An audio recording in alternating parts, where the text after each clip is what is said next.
Thanks for tuning in. This is Session 6 of World Sepsis Congress 2021, the voice of healthcare workers. Over the next 90 minutes, we will bring you 6 unique perspectives from 6 unique people, all united by being healthcare workers in the middle of a global pandemic. The session is moderated by Mike Christian, an expert in disaster medicine and emergency preparedness. Very timely in today's world, I guess. Mike? Well, thank you, everybody, for joining us for this session on Voices of Healthcare Workers during COVID. I'm joined today by 6 really interesting guests from around the world that are going to share with you their experiences of COVID over the past year and try and capture a cross-section of different voices and experiences from healthcare workers around the world.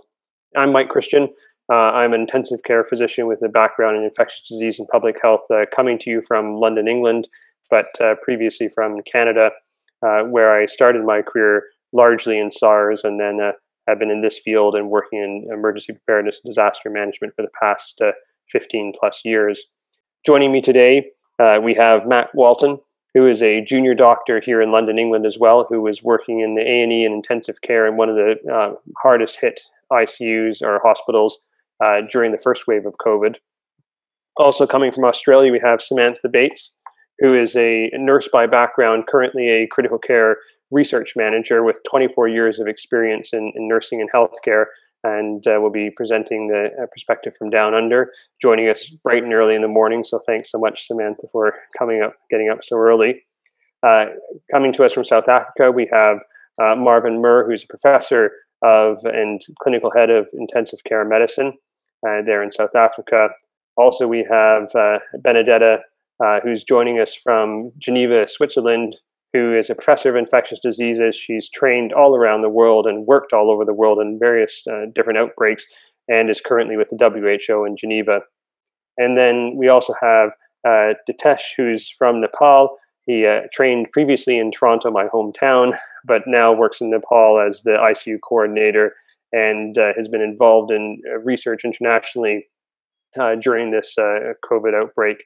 And finally, coming from Uganda, we have Cornelius, who is an anesthetist and intensivist, and is presenting today, who may have some connectivity issues, so he may or may not be on video during parts of the conversation. So thanks to all of my guests for joining.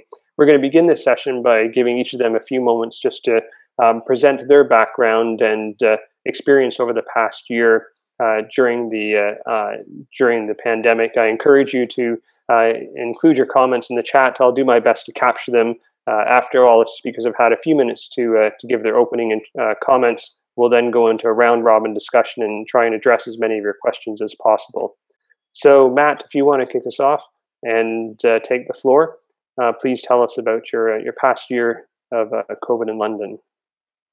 Thank you very much, Mike. And I echo what you said about the incredible lineup of co-presenters that we've got today. I'm, for one, very excited to hear everyone else but me speak, but I will take 5 minutes of your time to give a bit of background on myself. So I'm an emergency physician working in London, England, in the United Kingdom, and I've been qualified for only 3 years, so I'm relatively junior. I worked in one of the biggest emergency departments in London throughout the COVID pandemic, and notably one which was especially badly hit during the first wave around March and April in 2020. Over a 2-month period, we had around 400 patients admitted to our intensive care, which is less than 20 beds normally, and had an intubation rate of over 10 people per day around the peak. We had several staff members die tragically in our hospital, and we had obviously the intensive care unit overwhelmed and had a rapid re-expansion during the 2-month period. To give some context on the United Kingdom, from what I can understand, we have the second lowest number of ventilated beds per capita in Europe. And we have, unfortunately, at the moment, one of the highest death rates per capita from COVID-19 as official recordings go, which is higher than the USA or Brazil at the moment and is 12th in the world. I thought I'd sum up my experience as one individual working through the COVID pandemic on a few milestones and significant issues that we faced along our journey. So firstly, I think we had the anticipation, almost excitement at some points, but then certainly fear when we realized what was about to hit us. And we were looking at other countries, China, Wuhan, and the region of Lombardy in Italy, where I'm sure Benedetta was doing a lot of work at the time, looking at how it was overwhelming a country very similar to ourselves, and us foreseeing what would be happening very shortly after, and thinking, were we prepared adequately for that to happen? And following that, we had a rapid and exponential growth of COVID-19 cases, which was sort of the caseload was doubling sort of every 3 to 4 days, to the point where our hospital was filled, our intensive care was filled, and we were treating patients for the first time in the backs of ambulances, which were stacked tens of ambulances high, some ambulances bringing 2 patients at once, which is unlike anything we normally face in the United Kingdom. It was psychologically challenging for me, especially as a junior clinician, because I was, I suppose, exposed to a massively critically unwell cohort of patients that normally, I would see a few times in a month, whereas we were seeing them every case, every single day. We were seeing lots of younger and younger patients coming in unwell and dying from COVID without their family members present often. And we were having to escalate decisions in terms of ceilings of care of treatment and do not resuscitate orders, which we have in the United Kingdom, and making those decisions a lot earlier, often kind of in the emergency department, and even starting to consider them while patients are still in the backs of the ambulances. And then seeing how very vulnerable members of our society in the United Kingdom, in London, having people living 11 people, in 1 or 2 bedrooms in the house, and kind of seeing how the virus will exploit that kind of unevenness in the society. And then from the emergency department, we had the rapid intensive care expansion, and due to staff shortages, we had 30% of our staff sick with COVID. I was redeployed to the intensive care unit, so I had the experience of my colleagues, Cornelius, Samantha, Diptesh, and Mervyn, of working, in that PPE for 12 hours a day.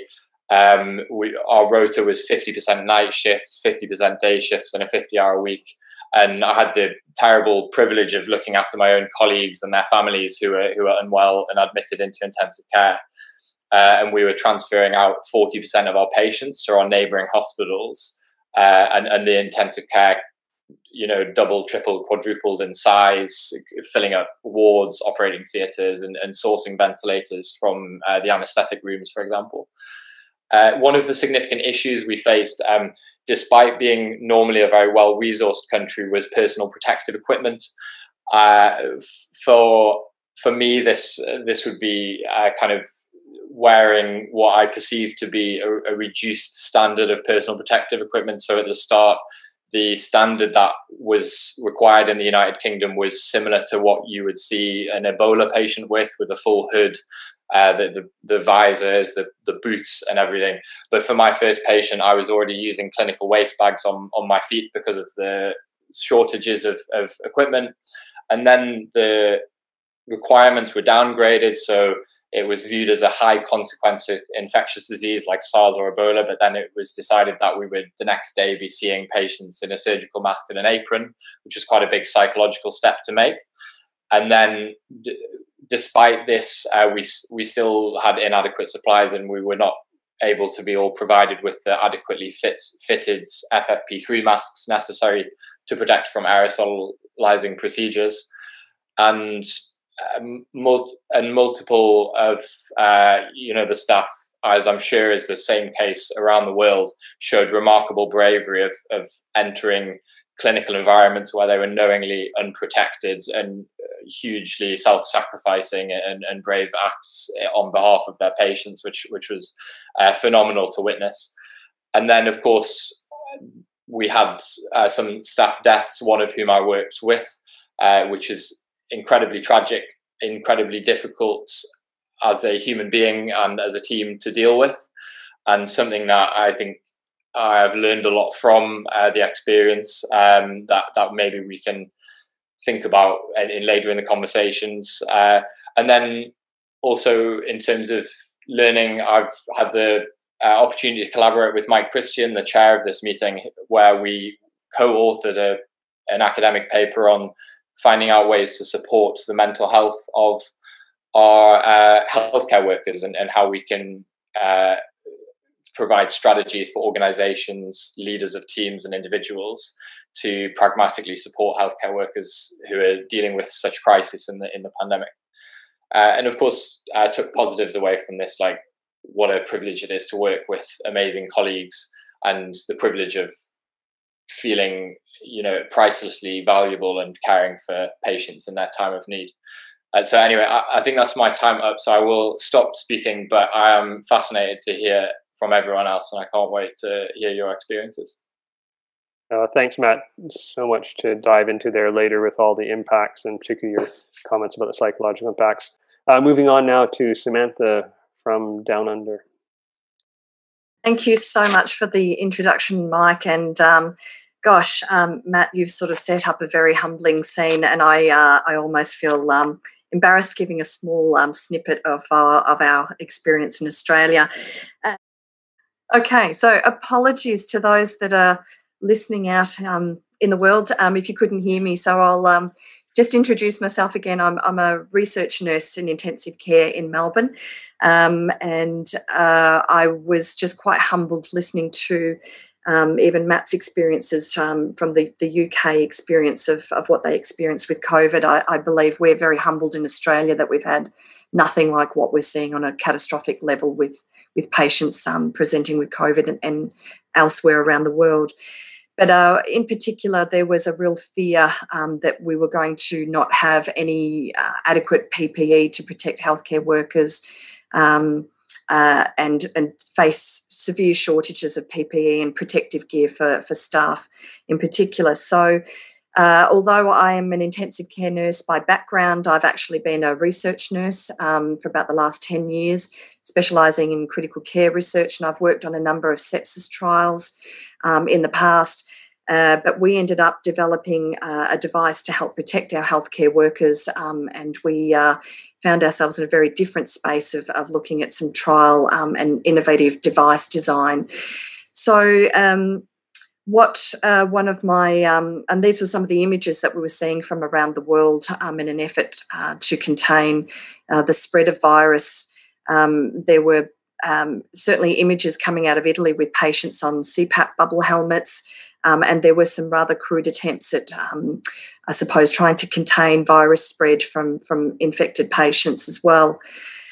One of my colleagues, Associate Professor Forbes McGain, he's an intensivist and anaesthetist at Western Health where I work, and conceptualised the idea of containing patients within a ventilation hood, and collaborated with some mechanical engineers at the University of Melbourne to design something to go over the top of the bed of a patient. And we sought some input from nurses, doctors and ex-ICU patients in the development of this design. And we wanted to trial this, and that's where my skill set came in, to rapidly draft out a protocol and regulatory paperwork to present to an ethics review board who were ratifying COVID-19 projects at the time. And we set about trialling this in our intensive care units. But the design brief of the ventilation hood itself was really simple in concept and design. It wanted to provide a physical barrier from droplets. It had a negative pressure extraction fan to stop aerosol spread, a high efficiency particulate filter, or a H13 HEPA filter, to contain virus particles. We wanted it to be retractable, mobile, and allow emergency access to the patient. It needed to be relatively cheap and sourced from locally sourced products. So, in fact, the negative pressure extraction hood fan is your general kitchen extraction fan or your bathroom extraction fan. And we wanted it to be fairly environmentally sustainable, so to have reusable components as much as possible. But the application for this we were conceptualising has benefits beyond even COVID. So, for instance, other respiratory infectious diseases such as tuberculosis, measles, and influenza in particular. This next slide just demonstrates some of the control measures that you can take to help protect your healthcare workers. If you consider that a normal hospital room with usual ventilation systems has about 6 air changeover cycles per hour, a negative pressure room will have about 12 air cycle changeover per hour. And in our negative pressure ventilation hood, we're able to achieve 100 air changeover cycles per hour. And using the HEPA filter is a very effective method of containing spread. So we sought feedback questionnaires and design surveillance from our staff and also from our patients that were awake and able to use the device. And we found that it was well tolerated by both staff and patients who could work around the hood quite easily. And it enabled us to use aerosol generating therapies such as non-invasive ventilation, CPAP, BiPAP, high flow, and we could even extubate intubated patients underneath this hood.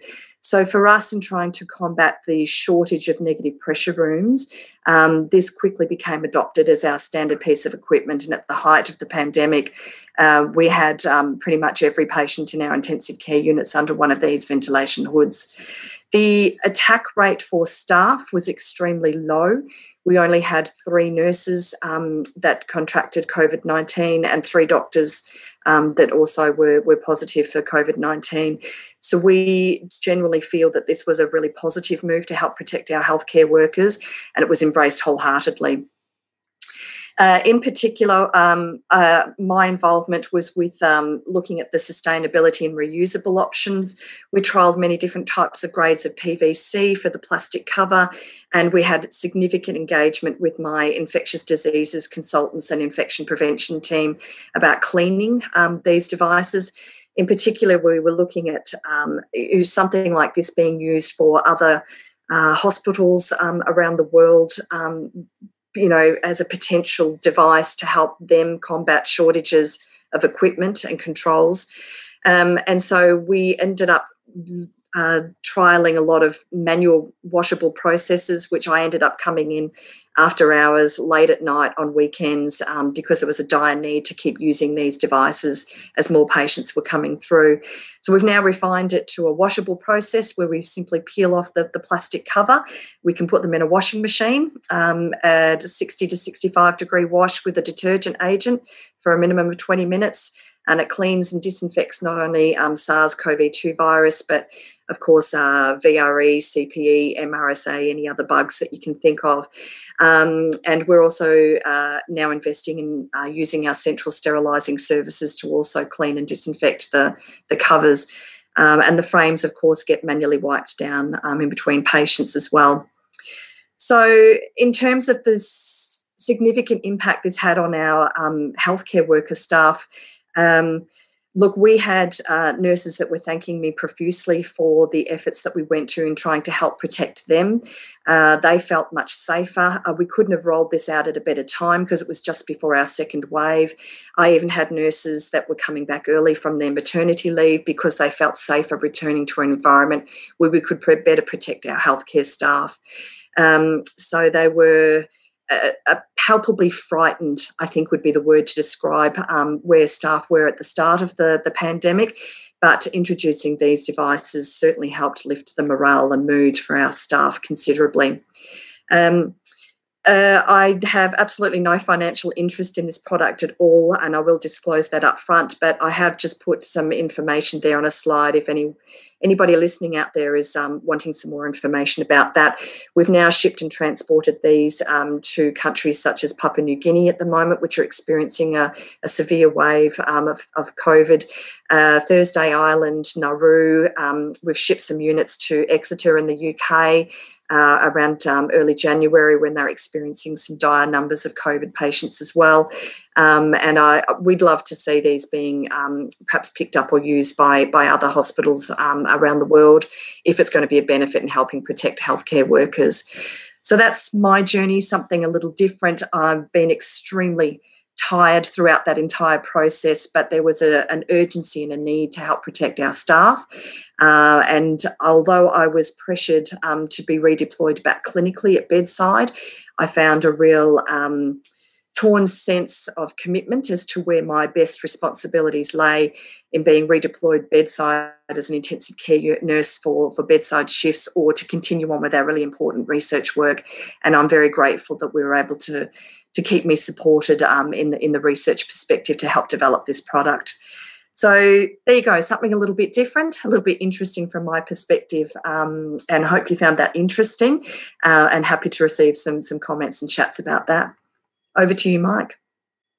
Thanks so much, Samantha. And first off, let me apologize on behalf of the conference for the audiovisual difficulties, both to yourself and to the audience. I know it's frustrating for everybody and difficult to give a talk when you're having AV issues. So thanks for continuing to plow through, and we'll continue right on now.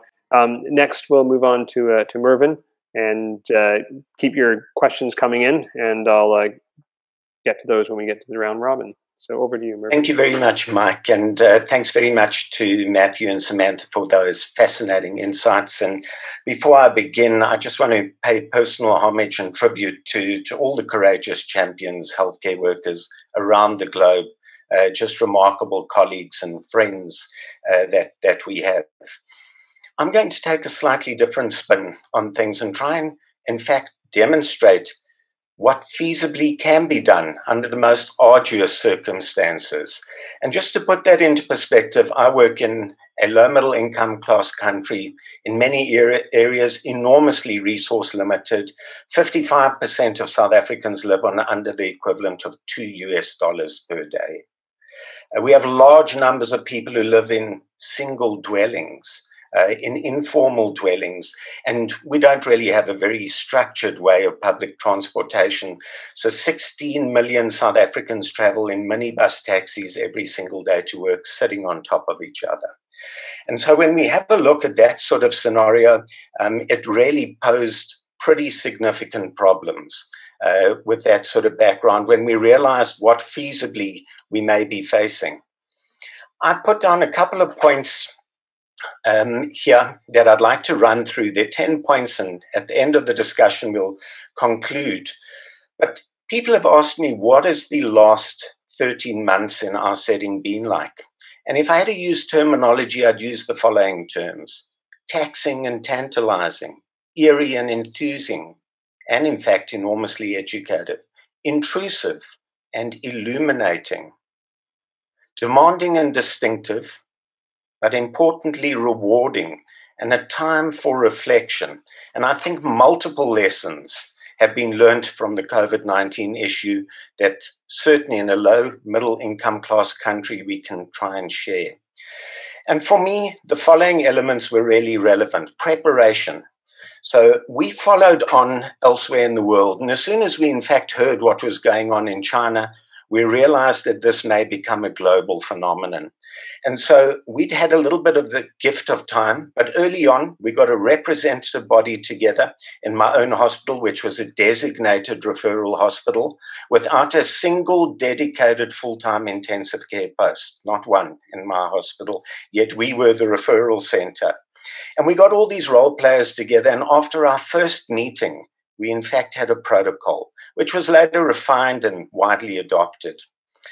The next important issue for me was communication. We were facing enormous fear, panic, and anxiety amongst the whole spectrum of healthcare workers. And so what I thought may be very useful was that we introduced a bi-daily staff interaction. I prefer that term rather than a debrief, where we allowed people in an open fashion to address their fears, their anxieties, to share their thoughts. And this helped enormously because we were able to address issues and as a consequence, we were able to implement decisions that needed to be taken in a much easier fashion. And where at the outset, we had people who actually said, we are not going to get involved in this. We eventually were having volunteers. And we were having people who were doing their work with passion and purpose. And we extended this to families as well. Staff protection has been alluded to, and we faced really enormous problems with lack of PPE. We went through all the guidelines and we deemed and put together what we felt was suitable for protection of our staff. Prior to this, we had many healthcare workers infected, and we were having to look after some of our own colleagues in a very traumatizing scenario.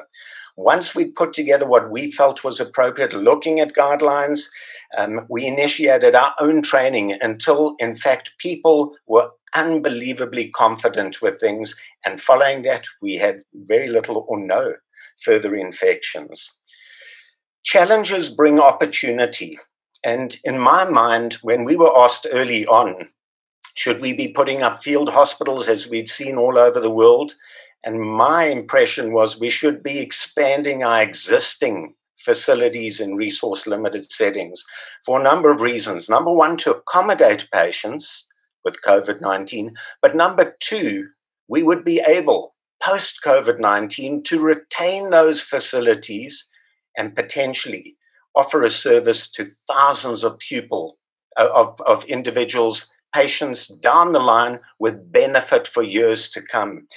And so I engaged with some social responsibility partners, and within 6 weeks, we had more than doubled, in fact, trebled our capacity. We started a nursing upskill program. We took nurses from old aged homes and elsewhere who were then looking after ICU patients. With our social responsibility into action, we acquired ventilators.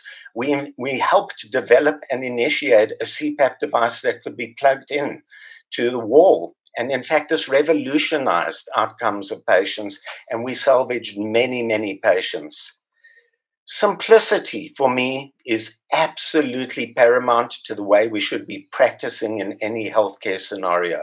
If you do the simple things well, you're likely to have a favorable outcome. And being poor does not mean poor care. In fact, sound practice with excellent quality of care is feasible and possible. And excellence can be achieved even in the face of adversity. One of the things that we were told up front was to do more with less. We were actually told that. And I went back to them and said, that's all very well, provided we don't do less for more. And that's one of the biggest lessons that we've learned. Initially, we were stretching nursing staff to look after 1 to 3, 1 to 4, 1 to 5. We were nursing as well after hours, and with a very small complement of people. In fact, we were there every single day. In fact, this past weekend was my first weekend off in 13 months. Worked every single day and every single night for the past 13 months. We were also able, with the simplicity background, to have what I refer to as creativity and innovation in terms of therapy and ethics. And if there's time, I'm happy to allude to some of those issues down the line. But very briefly, we started right from the outset using corticosteroids based on some wonderful resource-limited work with varicella pneumonia. And we knew that that was likely to impact. And all our colleagues around country were saying, but our results are different to yours. And when you have a look at the recovery trial, the steroids that we were using about 3 months before the rest of the globe was exactly the same dose. This proning issue, we thought about it carefully and pragmatically because we have to rely on clinical acumen. We don't have all the other entities available. And very soon it came to mind, why are we wanting to turn patients over when they're already struggling? Get them to sit in a chair, get them to stand up. That's the best way, gravitationally, to expand your lungs and get gas exchange, and worked exceedingly well, even with rebreathing polymasks. We opened the windows. We don't have any negative pressure facilities. And in fact, shared that very early on. You get great air exchanges, 6, 12, and even greater per hour, which is better than many negative pressure facilities or extraction facilities. And we introduced things like surgical masks over interfaces for the 2 or 3 high-flow nasal oxygen machines that, in fact, we did have, and we were not concerned with aerosolization as a consequence, and no one got infected. And then we introduced our own triage system based on a very simplistic issue, which I can share later on. We remained flexible. We engaged, we learned, we went through everything, and as all of us learned, We, in fact, changed issues, and together with the flexibility and simplicity, this impacted enormously favorably in terms of outcome, which we're going through currently, and some of the outcomes appear to be better than those reported in many well-respected centres. I've got down profession, and I think this is enormously relevant because people, we've read about people being burnt out, we've read about people having to work under the most strenuous and arduous circumstances, but what we tried to impart was that it was a privilege to be in this profession. And it wasn't just the COVID-19 patients, it was those patients who still had to be looked after who did not have COVID-19.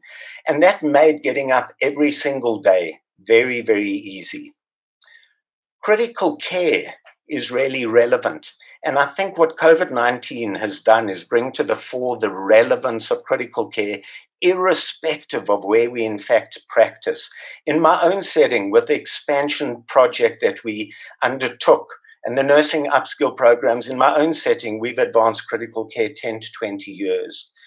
And if one had to say, how could you put that in words? Because we did this literally with a very limited number of people. So many have benefited from just a few who have given so much. And so I just want to pay, again, kudos and acknowledgement to all those courageous champions. When we talk about critical care, I like to turn the terminology around. It's critical to care. And one of the wonderful South African philosophies and African philosophies is a term that we refer to as Ubuntu, which means that we should practice the care that we give in a humane fashion and with compassion. And that means similarly the way that we treat our fellow staff and across the board healthcare workers, security people, kitchen people, ambulance personnel, and everyone involved in the scenario. And so for me, it is possible to make that difference, even in the face of adversity. And one of the big issues that's often bandied about by people is that, this just seems impossible. Others use the term that nothing is impossible. I like to turn that term around as well, because if you really are passionate about things and you have a will and a want, in fact, impossible is nothing. And so I'm going to leave things at this point. As I say, I wanted to give a positive spin because I think there are many hugely advantageous issues that have emanated in and amongst some of the trauma that we've had to face. And when we have a chance at the end of this session, I will wrap up with one or two words that I'd like to share with the broader audience. So thank you very, very much for this opportunity. I'm most graciously grateful for the opportunity to be invited and to share a couple of perspectives and thoughts on what has happened in a low middle income class country and how things can be addressed and how we can take out things and make a difference and grow in the future. Thanks so much, Mervyn. That's excellent and very insightful comments, and we look forward to the video at the end. Without further ado, Benedetta, on to you and your perspective, which I'm sure is quite unique for us all in this experience. Thank you very much, Mike, and thanks everybody. It's amazing to hear all these experiences, and you're right. These experiences are quite different from mine, although I have to start by saying that I'm an ID doctor, so I worked in the field and the clinical field for many years. My husband is an ID doctor who has been at the front line in Italy since February last year. So I've really lived my role, which I'll explain in a second, but also his and my friends' experience, as it was described earlier by Matthew and others.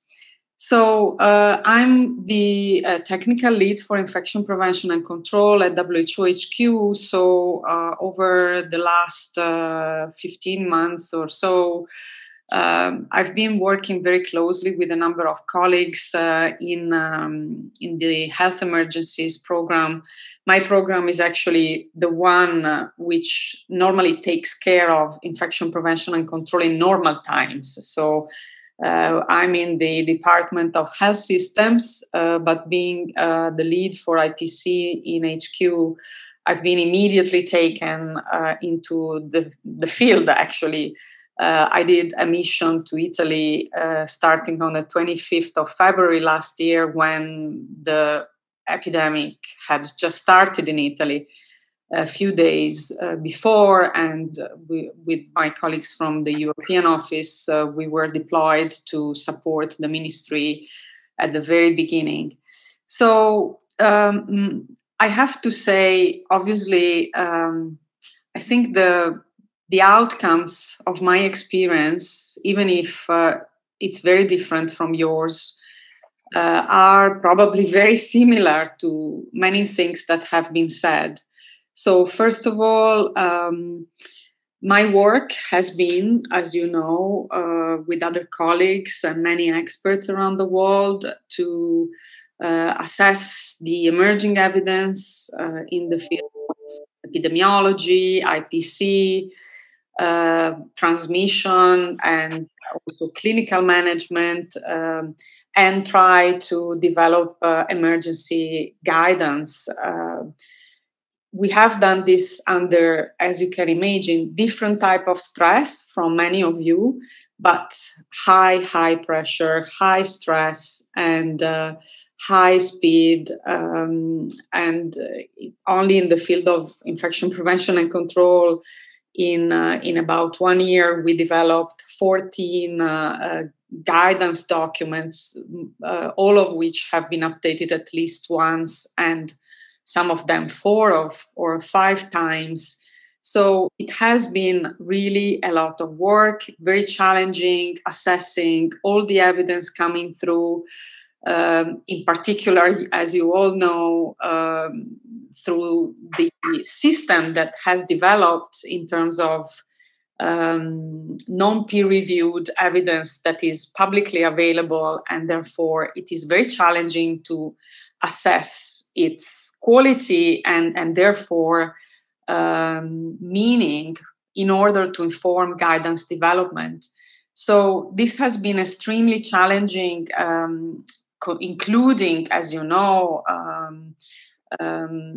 some criticism against WHO's approach, and also different opinions, and the difficulties in considering multiple disciplines and different opinions. So it has been extremely challenging, but also very rewarding in terms of, for instance, the incredible support that we gathered from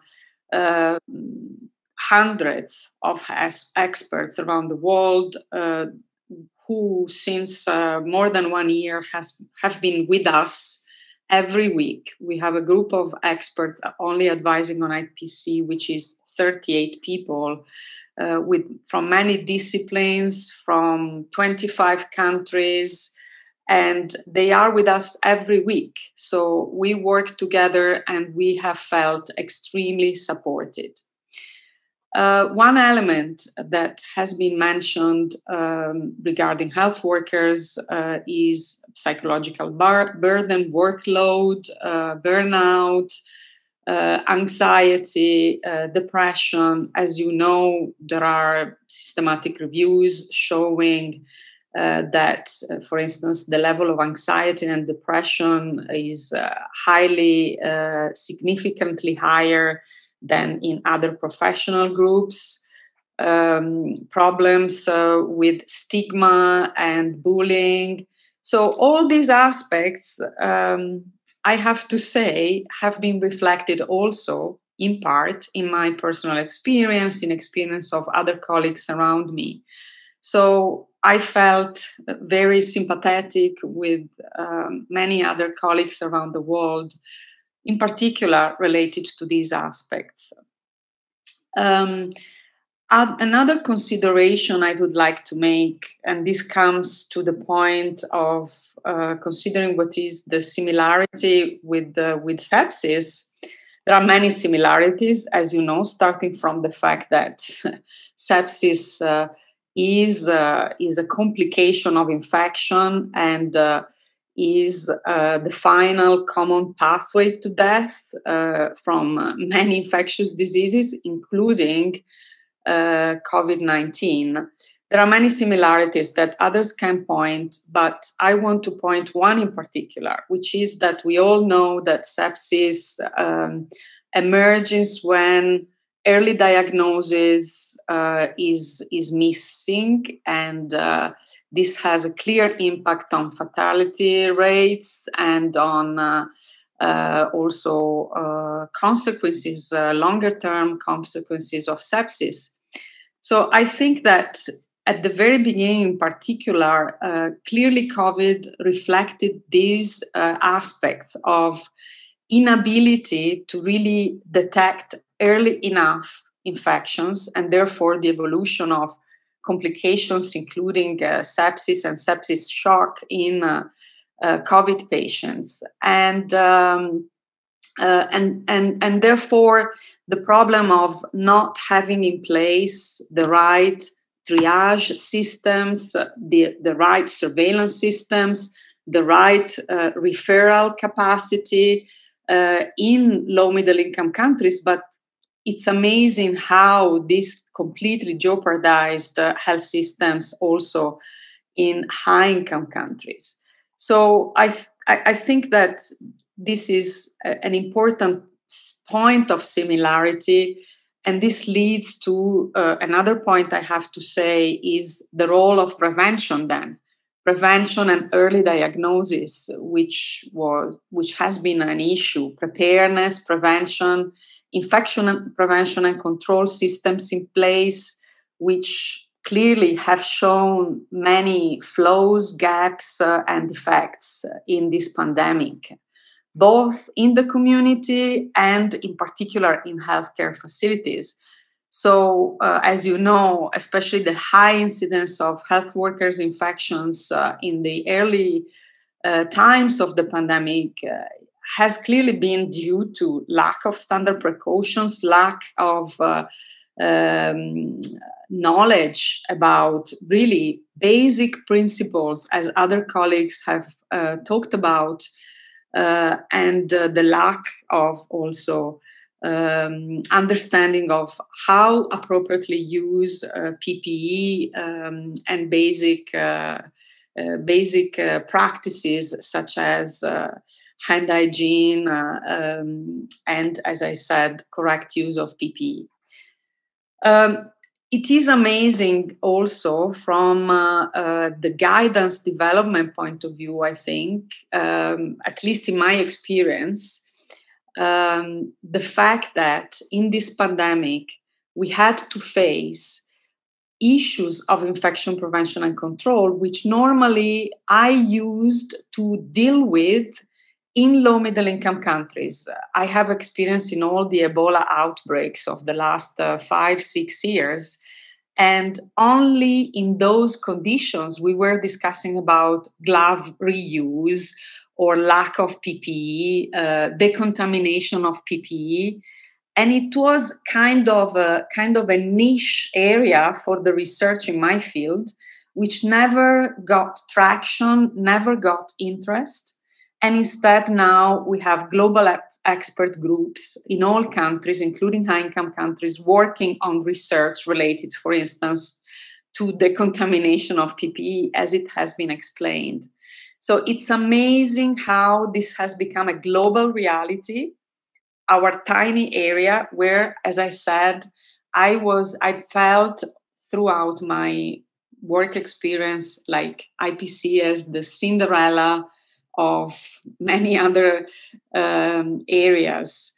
So I hope that this represents a sign of progress, and that we will be able to continue research in these fields to, for sure, help come out of this pandemic, but also have a lot of new evidence helping, especially low resource settings, in better dealing with any epidemic, which unfortunately they face very, very frequently every month or every year, as you know. So this is one of my conclusions. The second conclusion is the issue of staffing levels. I want to point out that in our guidelines, which we issued in 2015, based on the lessons learned also from the West African Ebola outbreak, there is a strong recommendation for avoiding or preventing outbreaks, which really literally talks about staffing level as a key factor determining outbreaks and transmission of multi-drug resistant germs. So WHO has a strong recommendation saying that health workers' staffing levels should be adequately assigned according to patient workload for the prevention of outbreaks and for many other reasons, of course, for quality of care as a whole. But there is evidence in the direction I just explained. So I hope that our policymakers will reflect on this point in particular. Thank you so much, Benedetta. That's so much knowledge and insight to try and share there. And I'm sorry it's such a short time we have. Ditesh, moving on to you now and to hear your experiences. I think, it's been really humbling to hear how, countries, even the most well-resourced countries have faced and struggled during this. So it'd be interesting to hear how you've got on during this period. Yeah. Hi, everyone. Thank you, Mike, for inviting me to this meeting, and thank you, everyone, for sharing your experience. So I am an intensive care physician. I work at a tertiary level critical care unit in Kathmandu. That's the capital of Nepal. And talking about our experience for Nepal, so in the early months of last year, like during the initial outbreak, so one thing we started with was we went into lockdown quite early. So we had a quite strict lockdown in the first few months of the pandemic. So we had some time, the problem was not that big. The number of patients were not that high. But, given the settings that we have, the resource limited settings, and given that we are not prepared for this kind of pandemic, so all of the healthcare workers and the stakeholders were quite concerned and worried. We were not aware what's there for us.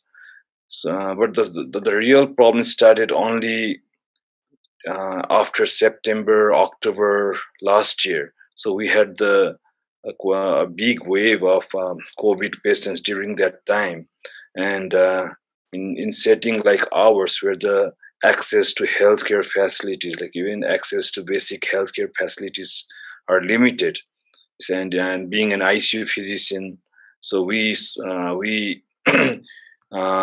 found that we were struggling with the critical care services that we were providing. The number of patients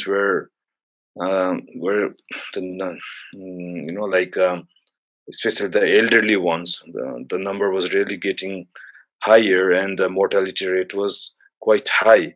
So we really struggled to manage those COVID patients in that particular way. And the other experience that we had was related to the resource itself, like the access to PPEs was a big problem for us. Like we are dependent upon our neighboring countries, China and India, for all the medical supplies, and there was a big shortage of PPEs. And at one time, the healthcare workers were wearing locally improvised PPE. It was made of a material which is used for making raincoats. So just imagine being in that PPE for long hours. Like it was quite it's quite a bad experience for the healthcare workers, especially the nurses and the doctors, like who were within the COVID units for a long time, and that was a big issue. And there are issues with the access to other life support equipment like ventilators, the access to oxygen. Like even most of the hospitals still they do not have. They're still dependent upon cylinder oxygens, and it can be a big problem. Like if the number of cases go up. Like for now, we are in the early stage of the second wave. So you must all be aware of the situation in India, and we share an open border with India, and the number of cases are going up right now. So, I think that the problem is going to be bigger this time, and our healthcare facilities will be quite stressed, and the other thing is. Unlike last time where we had a very strict lockdown and which helped control the spread of the pandemic, the social lifestyle and the public movements are still like they look normal in most of the part of the countries. So we are really worried that there is going to be a big crisis in next 8 to 12 weeks at least.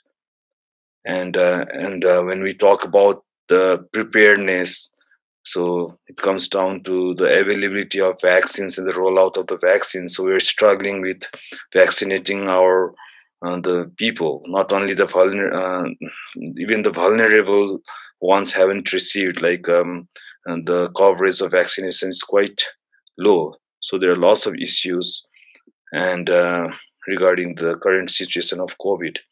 So besides that, the other impact of COVID in our setting has been on the non-COVID services. Last year, when the healthcare facilities were hit by the COVID, it had a huge impact on non-COVID services, especially the healthcare, the health issues of pediatric populations, and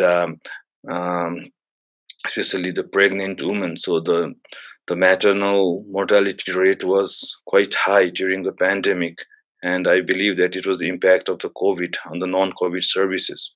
And people and some of the critically ill patients really struggled getting admitted for the emergency services as well. So that was a very bad experience. And the other thing that we have witnessed here is the association of COVID with sepsis. So I don't know whether it's because of the high use of steroids or the immunity-related issues, but we have seen lots of secondary bacterial infections, and in particular fungal infections, fungal pneumonia, and multi-organ failure in COVID and post-COVID patients. So that's another big problem that we have struggled with. And when we talk about the impact of COVID on healthcare workers, so there's a loss of psychological issues, and like we already have a very limited number of healthcare workers, and the trained ones, like the ones who have specialty training in infectious disease or emergency services or critical care. The number of physicians and nurses are quite low, and we had to work with lots of healthcare workers who didn't have much experience or no experience at all of critical care services. So that's a huge burden for our healthcare facilities. And some of the bad experience that the healthcare workers have faced here during the initial days was the discrimination from even the societies. Like there was an impression that the healthcare workers are the spreaders of the COVID.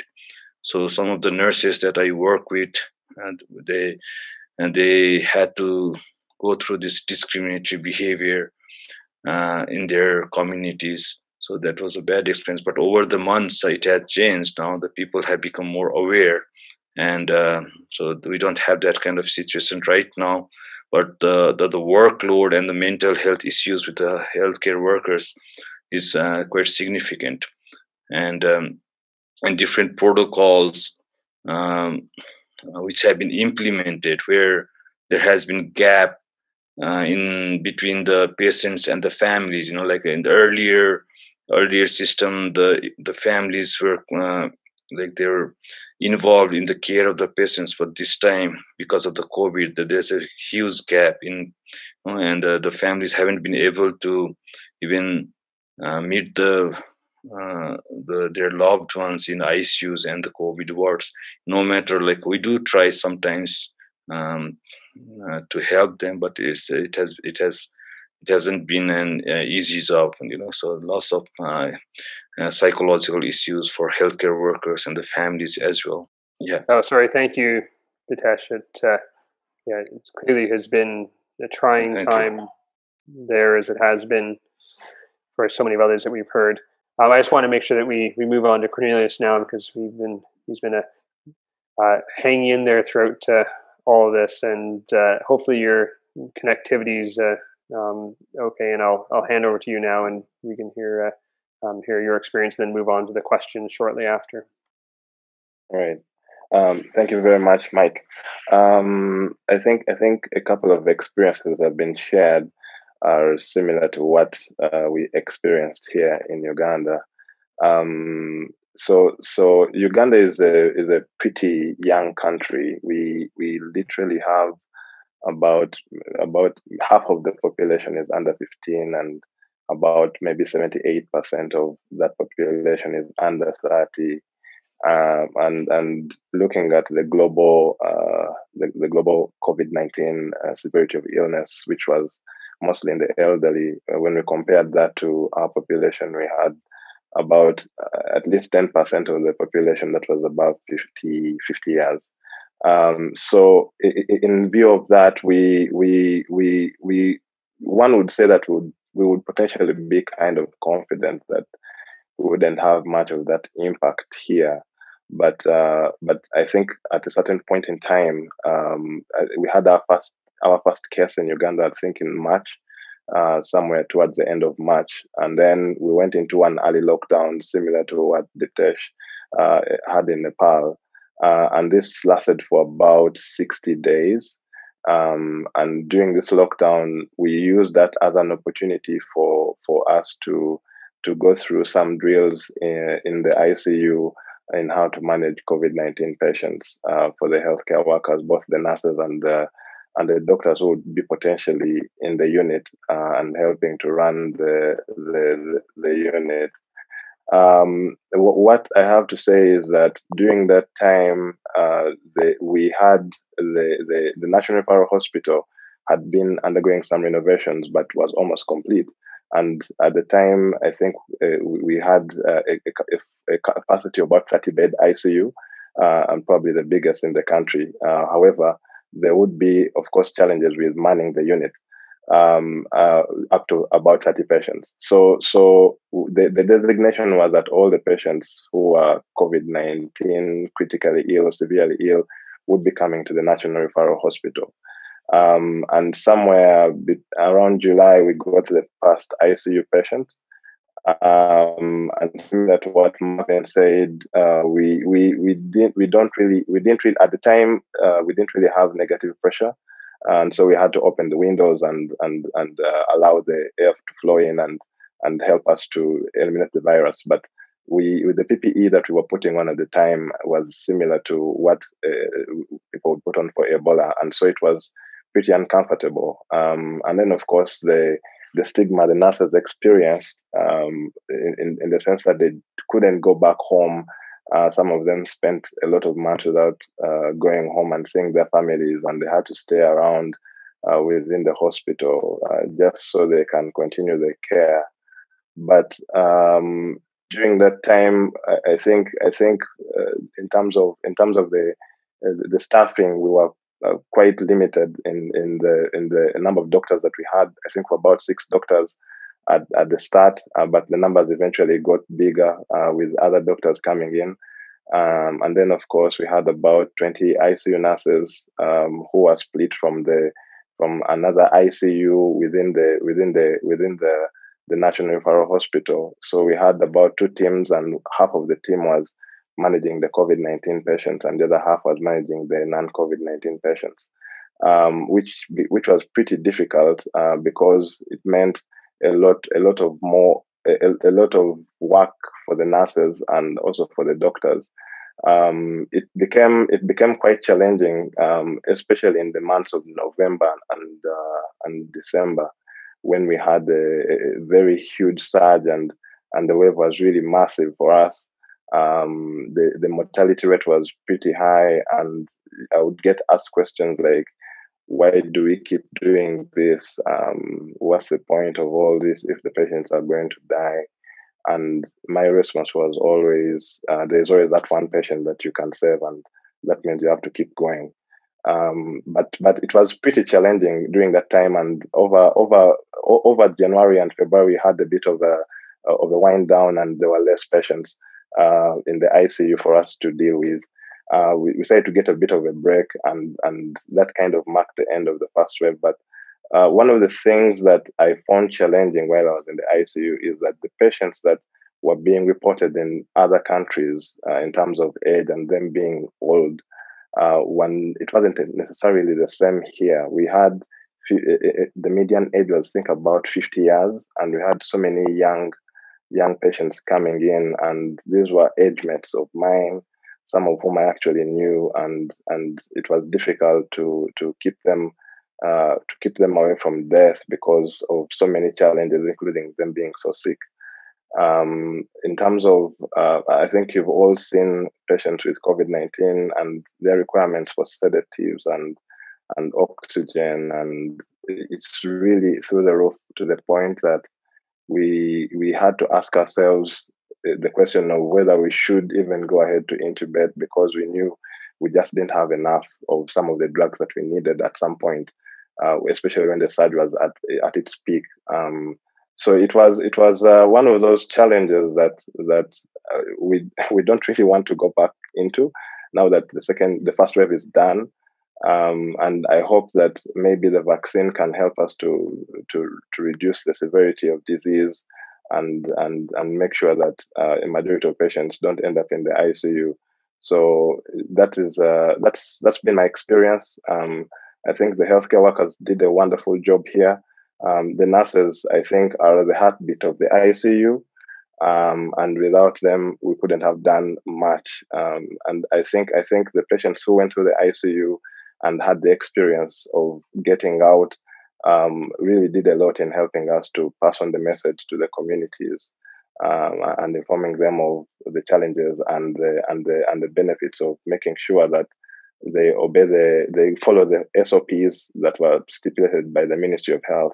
And I think one of the things that helped us to go through this was always getting together, especially during we had the particular room where everyone would meet, and before you go in, you say a little prayer, and you go in with the team that you're going in with. So it was quite helpful that we were together in this. We had the WhatsApp group where we did some bit of sharing with each other in terms of the challenges, in terms of the learning and resources that we were getting from different places.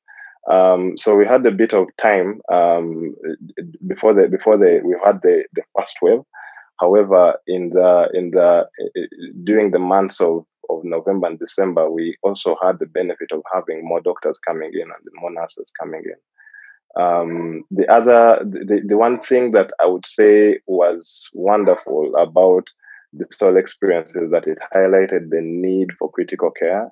And I personally believe critical care shouldn't be limited to the ICU walls. I think it should be spread out to the non-ICU areas. And this is where I think it's important for us to help other non-ICU healthcare workers to acquire some basic critical care skills and knowledge to be able to handle some of the patients and avert them from entering the ICU.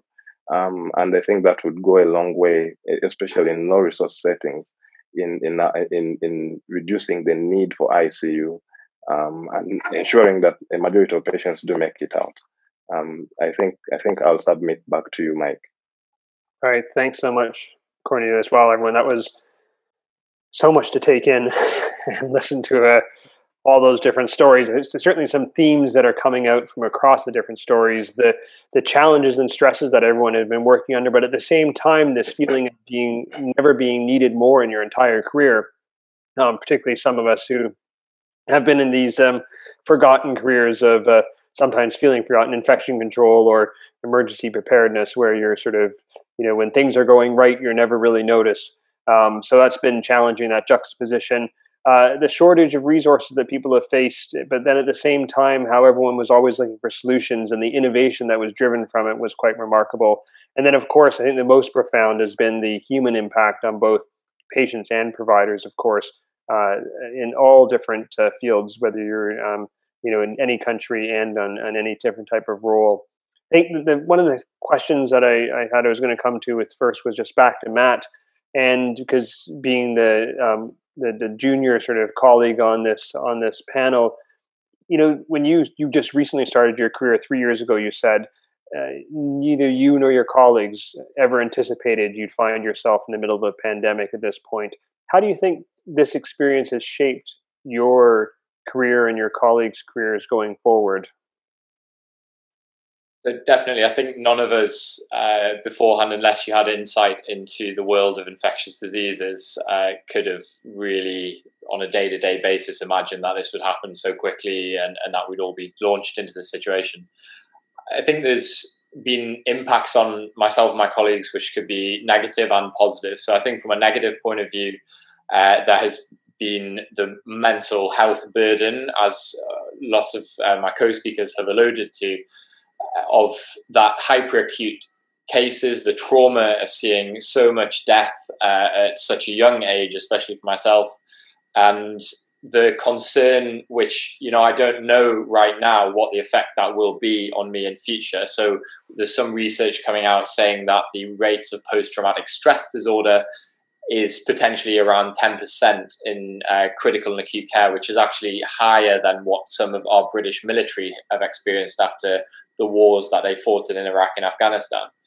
And sometimes when we're seeing these traumatic cases, especially for myself, it's always on the back of my mind, is the thing I'm seeing now going to come back to jump out in my mind a year later, 2 years later? Could this lead to post-traumatic stress disorder, depression, anxiety, any of these things? But then on the positive, we've learned that we can cope with things that we may never have realized we could cope with before.